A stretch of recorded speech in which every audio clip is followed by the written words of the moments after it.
शेंगदाण्याच्या चटणीसाठी ते मी असे शेंगदाणे भाजून घेतलेले आहे चांगले खरपूस, मिरच्या, लसूण भरपूर घालायचा, मीठ आणि थोडेसे जिरे.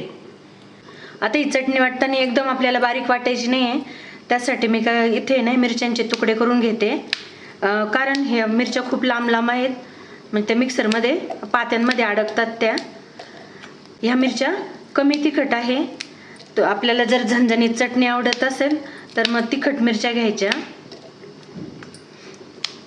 ही चटणी आपल्याला डोस्यांबरोबर, चपातीबरोबर किंवा आपल्या भेळीत एकदम छान लागते आणि एकदा केली की 7-8 दिवस आरामात टिकते.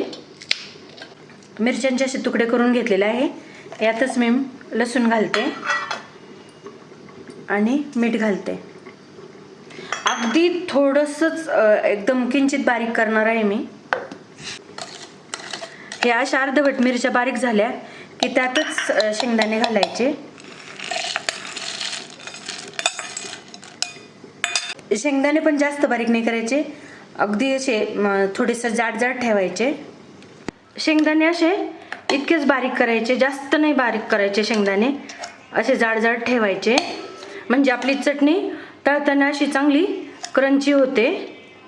आता ही चटणी आपण तेलावर चांगली परतून घेऊ. आपण ही चटणी तव्यावर परतणार आहोत. तवा ठेवलेला आहे, तेल व्यवस्थितच घालायचं. जिरे टाकते मी.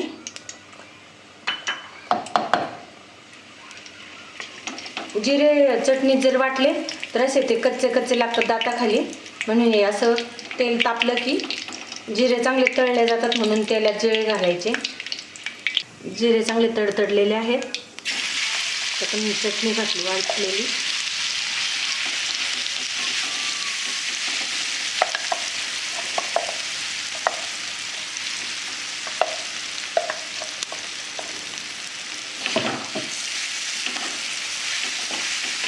चटणी बारीक गॅसवर चांगली परतून द्यायची, चांगली क्रंची होऊन द्यायची.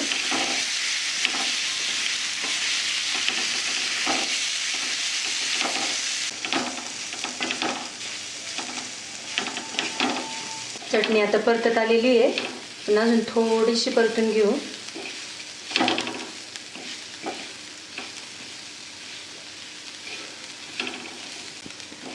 अशा पद्धतीने आपली ही चटणी आता परतून झालेली आहे.